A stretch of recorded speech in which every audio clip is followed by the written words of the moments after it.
Hi hello friends, എല്ലാ കൂട്ടുകാർക്കും നമ്മുടെ നാളത്തെ പ്രൊമോ റിവ്യൂയിലേക്ക് തന്നെ സ്വാഗതം കേട്ടോ. അങ്ങനെ ദീപയുടെ ഡെഡ് ബോഡി വീട്ടിലേക്ക് കൊണ്ടുവന്നിരിക്കുകയാണ്. കല്യാണി ആണെങ്കിൽ ഭയങ്കര കരച്ചിലാണ്. കിരണിനെ കൺട്രോൾ ചെയ്യാൻ പറ്റുന്നില്ല.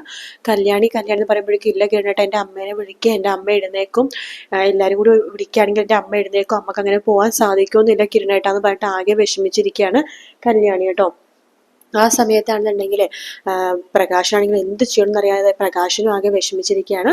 പ്രകാശനും വിഷമിക്കുകയാണ് കാണുമ്പോഴേക്കും ചന്ദ്രസേനും പ്രകാശനും അങ്ങനെ ചേർത്ത് ഇങ്ങനെ പിടിക്കുന്നുണ്ടെന്ന് പിടിക്കുമ്പോഴേക്കും പ്രകാശൻ പറഞ്ഞിട്ട് അവൾക്ക് നല്ല സമയത്തൊന്നും ഞാൻ ഒന്നും ചെയ്തു കൊടുത്തിട്ടില്ല, അവളെ സ്നേഹിച്ചിട്ടില്ല, അവളുടെ കൂടെ നിന്നിട്ടുമില്ല. അവസാന നിമിഷങ്ങളിൽ അവളെ സ്നേഹിച്ച് കൂടെ നിൽക്കുന്ന സമയത്ത് തന്നെ ഇങ്ങനെയൊക്കെ സംഭവിച്ചല്ലോ, എനിക്കിതൊന്നും സഹിക്കാൻ പറ്റുന്നില്ല എന്നൊക്കെ പറഞ്ഞിട്ട് പ്രകാശൻ കരയാണ്. ഞാൻ ദേവിയെടുത്ത് പോയി പ്രാർത്ഥിച്ചാണ്, എന്നെ വേണമെങ്കിൽ എൻ്റെ ജീവൻ വേണമെങ്കിൽ എടുത്തോ, ദീപേനൊന്നും വരുത്തല്ലേ എന്നൊക്കെ പറഞ്ഞിട്ട് ഒരുപാട് പ്രാർത്ഥിച്ചാണ്. എന്നിട്ടും അവളെ എടുത്തല്ലോ, അവളൊരു പഞ്ചപാവമാണ്, ആർക്കും ഇതുവരെ ഒരു ദ്രോഹം പോലും അവള് ചെയ്തിട്ടില്ല, ഒരാൾക്ക് മനസ്സൊരുക്കി പ്രാകാൻ പോലും അവൾക്ക് സാധിക്കില്ല, അത്ര പഞ്ചപാവമായിട്ടുള്ള എന്റെ ദീപയുടെ ജീവൻ തന്നെ എടുത്തല്ലോ ദൈവമേ എന്ന് പറഞ്ഞിട്ട് ഇങ്ങനെ കരഞ്ഞുകൊണ്ടിരിക്കുകയാണ് പ്രകാശൻ.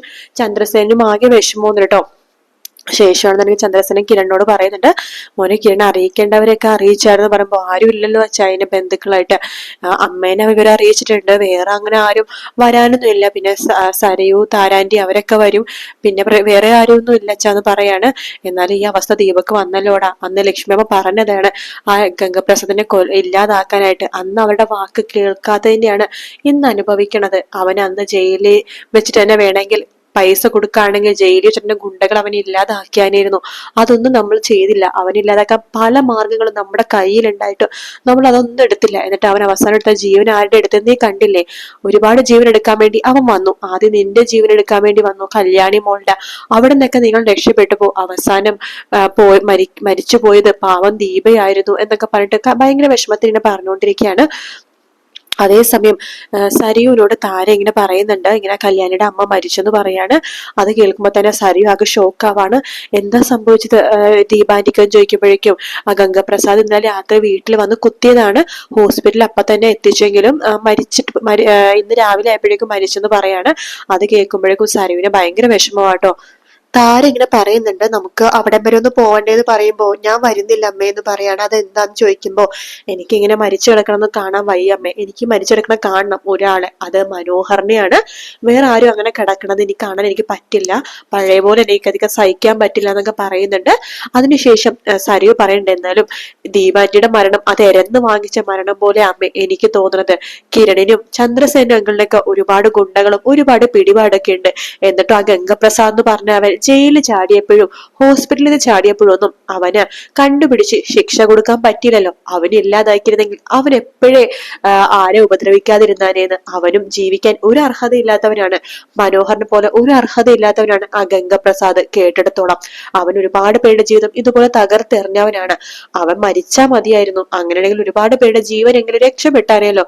പാവം ആന്റി, എനിക്ക് നല്ല ഓർമ്മയുണ്ട്, കല്യാണിനെ എപ്പോഴും ചേർത്ത് പിടിക്കും, ഒരു പാവമായിരുന്നു, ആരെയും ദ്രോഹിക്കാനോ ശപിക്കാനോ ഒന്നും കഴിയാത്ത ഒരു പഞ്ചപാവം എന്നൊക്കെ സരയു പറയാണ്. സരയു പറഞ്ഞ അമ്മ വേണമെങ്കിൽ പോയി കണ്ടോ, ഞാൻ വരുന്നില്ല, എന്തായാലും എനിക്കത് കാണാൻ വയ്യ, അവിടെ കല്യാണി കിരണൊക്കെ ആകെ വിഷമത്തിലായിരിക്കില്ലേ, എനിക്കിപ്പോ അതൊന്നും സഹിക്കാൻ പറ്റില്ല എന്നൊക്കെ പറഞ്ഞിട്ട് സരി അവിടെ ഇങ്ങനെ നിൽക്കാട്ടോ. അതേസമയം നമ്മുടെ ജയിലിലാണെന്നുണ്ടെങ്കിൽ വിക്രത്തോട് വാർഡൻ വന്ന് പറയണ്ടേ, എടാ വിക്രമേ ഒരു സങ്കടകരമായിട്ടൊരു വാർത്ത ഉണ്ടെന്ന് പറയാണ്. വിക്രം ചോദിക്കണ്ട, എന്താ സാറേ എന്തു പറ്റിയെന്ന് ചോദിക്കുമ്പോഴേക്കും നിന്റെ അമ്മ മരിച്ചുപോയടാ എന്ന് പറയാണ്. മരിച്ചുപോയെന്നോ? അതെ, അത് അറിഞ്ഞാൽ ശരിക്കും പറഞ്ഞാൽ നീ ഷോക്കായി പോകും, എന്താ സംഭവം എന്ന് ചോദിക്കുകയാണ് വിക്രം. ആ സമയത്ത് വാർഡൻ പറയുന്നുണ്ട്, ഗംഗപ്രസാദ് ഉണ്ടല്ലോ അവൻ ഹോസ്പിറ്റലിൽ നിന്ന് ജയിലിൽ ചാടിയല്ലോ, നിന്റെ അനിയ ചേച്ചിയുള്ള കാർത്തികേനും അവരുടെ അമ്മ ലക്ഷ്മി അമ്മേനും കൊല്ലാൻ വേണ്ടി ഗംഗപ്രസാദ് അവരുടെ വീട്ടിൽ ഇന്നലെ രാത്രി പോയായിരുന്നു. പവർ കട്ട് ചെയ്തതിനു ശേഷം ലക്ഷ്മി അമ്മ എന്ന് പറയേണ്ട സ്ത്രീനെയാണ് കുത്താൻ പോയത്, പക്ഷെ കുത്തുകൊണ്ട് നിന്റെ അമ്മക്കാട, നിന്റെ അമ്മ മരിച്ചു പോയെന്ന് പറയുമ്പോഴേക്കും പെട്ടെന്ന് തന്നെ വിക്രം ചിരിക്കാട്ടോ. നിനക്ക് എന്താണ് ചിരിയാണോ വരുന്നത്, നിനക്ക് എന്താ എങ്ങനെ ചിരിക്കാൻ സാധിക്കുന്നു വിക്രം എന്നൊക്കെ ആരുടെ ചോദിക്കുമ്പോ എനിക്ക് സന്തോഷമേ ഉള്ളൂ സാറേ, കാരണം ആ സ്ത്രീ എന്നെ ഇതുവരെ മകനായിട്ട് അംഗീകരിച്ചിട്ടില്ല, അവർക്ക് പെൺമക്കളെ മാത്രം മതിയായിരുന്നു, ആൺപിള്ളേർ അവർക്ക് ഇഷ്ടമല്ലായിരുന്നു, അവര് മരിച്ചതിൽ എനിക്ക് ഒരു കുഴപ്പമില്ല എന്നൊക്കെ പറയാട്ടോ. അത് കേൾക്കുമ്പോ വാടം പഴഹു ഇത് എന്തൊരു ജന്മം എന്ന് പറഞ്ഞിട്ട് അവിടെ അങ്ങോട്ട് പോവുകയാണ്. മനോഹർ വരുന്നുണ്ട്. എടാ വിക്രമ, എന്താണ് വാർഡൻ വന്ന് പറഞ്ഞത്? കുറെ നേരം സംസാരിച്ചല്ലോ. ഓ അതോ, അതൊരു സങ്കട വാർത്ത ഉണ്ടെന്ന് പറഞ്ഞിട്ടാ വാർഡൻ വന്ന് പറഞ്ഞത്. സങ്കട വാർത്തയോ? അതെന്താടാ? അതെ വേറൊന്നുമല്ല, എന്റെ അമ്മ എന്ന് പറഞ്ഞ സ്ത്രീ ഉണ്ടല്ലോ, അവരിന്ന് രാവിലെ മരിച്ചുപോയി. ശേ, നാണമില്ലടാ നിനക്ക് ഇങ്ങനെയൊക്കെ പറയാനായിട്ട്. പിന്നെ ഞാൻ എങ്ങനെയാ പറയേണ്ടത്? അതെ, വേറൊരു രസം കേൾക്കണോ? ഗംഗേട്ടനെ അവരെ കൊന്നത് എന്ന് പറയാണ്. ഗംഗപ്രസാദോ? എങ്ങനെ? ഗംഗേട്ടനെ അവിടെ നിന്ന് ഹോസ്പിറ്റലിൽ നിന്ന് ചാടിയില്ലേ? കാർത്തികയുടെ വിവാഹ നിശ്ചയമായിരുന്നല്ലോ ഇന്ന് ശരിക്കും. ആ നിശ്ചയം മുടക്കാൻ വേണ്ടി കാർത്തികനെയും കാർത്തികയുടെ അമ്മേനെയും ഇല്ലാതാക്കാൻ വേണ്ടി അവരുടെ വീട്ടിലേക്ക് തന്നെ രാത്രി പോയതാണെന്ന് അത്രേ ഗംഗേട്ടൻ. അപ്പൊ അവരുടെ വീട്ടിൽ പോയ സമയത്ത് അവിടെ എന്റെ അമ്മ എന്ന് പറഞ്ഞ സ്ത്രീയും കല്യാണിയൊക്കെ ഉണ്ടായിരുന്നു. അപ്പൊ കറണ്ട് പവർ ഓഫ് ചെയ്തതിനു ശേഷമാണ് ഗംഗേട്ടൻ അകത്തേക്ക് കയറിയത്.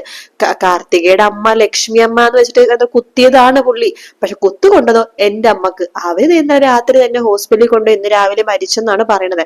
എന്നോട് പോണ്ടോന്നൊക്കെ വാർഡനും ചോദിച്ചു. ഞാൻ പോകുന്നൊന്നുമില്ല, എന്തിനാ വെറുതെ സമയം കളയാനായിട്ട്. എടാ നിനക്ക് നാണൂലയുടെ വിക്രം ഇങ്ങനെയൊക്കെ പറയാനായിട്ട് എന്ന് മനോഹർ പറയാണ്. പിന്നെ ഞാൻ എന്താ ഏട്ടാ പറയേണ്ടത്? എടാ നിന്റെ അമ്മയാടാ അത്. നിന്റെ എന്ത് ദ്രോഹോടാ സ്ത്രീ ചെയ്ത്? എനിക്കറിയാം ആ സ്ത്രീനെ. അതൊരു പാവം പിടിച്ച ഒരു അമ്മയാണ്. നീ ഒരിക്കലും ഇങ്ങനെ പറയലടാ. നിനക്ക് അമ്മയുടെ അച്ഛനൊന്നും വില അറിയാത്തോണ്ടാ. എനിക്ക് ഒരു അമ്മയും അച്ഛനും ഒന്നും ഉണ്ടാവാത്തോണ്ടാ ഞാൻ ഇങ്ങനത്തെ സ്വഭാവത്തിലേക്ക് ആയിപ്പോയത്. എനിക്ക് നിന്റെ അമ്മേനെ പോലത്തെ ഒരു അമ്മ ഉണ്ടായിരുന്നെങ്കിൽ ഒരിക്കലും ഞാൻ ചെയ്ത സ്വഭാവം ആവില്ലായിരുന്നു. ഞാൻ നല്ല മിടുക്കനായിട്ട് തന്നെ വളർന്നാനെ. നിന്റെ അമ്മേനെ പോലത്തെ അമ്മേനെ കിട്ടാൻ ഭാഗ്യം ചെയ്യണൂടാ. ഓ, ഇപ്പൊ മനുവേട്ടനെ ഭയങ്കര ഭയങ്കര സ്നേഹമൊക്കെ ആണല്ലോ എല്ലാവരോടും. ഇത് കള്ളത്തരമാണോ? തന്റെ പുതിയ അഭിനയമാണോ എന്ന് ചോദിക്കാണ്. അത് കേൾക്കുമ്പോ തന്നെ മനോഹർ വേഗം വിക്രത്തിന്റെ കഴുത്തിന് കയറി പിടിക്കാണ്. നാണുല്ലടോ ഇങ്ങനെയൊക്കെ പറയാനായിട്ട്. നിനക്ക് അത് ഇപ്പോഴൊന്നും മനസ്സിലായടാ. നീ ഒരുപാട് വർഷങ്ങൾ കഴിയുമ്പോ നിനക്കും പ്രായമാവോലോ. പ്രായമാകുമ്പോഴേക്കും അപ്പോഴേ നിനക്കത് മനസ്സിലാവുള്ളൂ. നമ്മളൊക്കെ ജീവനുള്ള വസ്തുക്കളാണ്.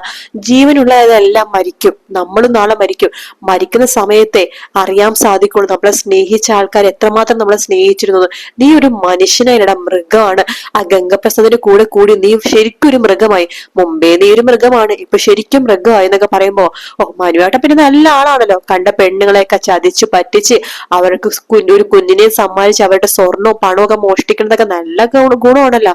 അതേടാ, ഞാൻ നല്ലതെന്ന് ഞാൻ പറഞ്ഞില്ലല്ലോ. പക്ഷെ എനിക്ക് നിന്റെ അമ്മേനെ പോലത്തെ ഒരു അമ്മ ഉണ്ടായിരുന്നെങ്കിൽ ഞാൻ നന്നാവുമായിരുന്നു. ഇതുപോലെ ചീത്ത ആവില്ലായിരുന്നു ഞാൻ എന്നൊക്കെ പറഞ്ഞിട്ട് വിക്രത്തിനെ പിടിച്ചിങ്ങനെ തള്ളിയിട്ട് മനോഹർ അവിടെ നിന്ന് പോവാട്ടോ.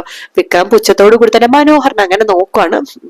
അതിനുശേഷം ദീപയുടെ അടക്കം ആകാനുള്ള സമയമായി. അപ്പോ ദീപനെ ഇങ്ങനെ എടുക്കുന്ന സമയത്ത് കല്യാണി ഒന്നും സമ്മതിക്കുന്നില്ല. എന്റെ അമ്മേനെ ഞാൻ വിട്ടുതരില്ല, എന്റെ അമ്മേനെ ഞാൻ വിട്ടുതരില്ല എന്നിട്ട് കല്യാണി ഇങ്ങനെ ദീപനെ ഇങ്ങനെ കെട്ടിപ്പിടിച്ച് ഇങ്ങനെ പൊട്ടിക്കരയാണ്.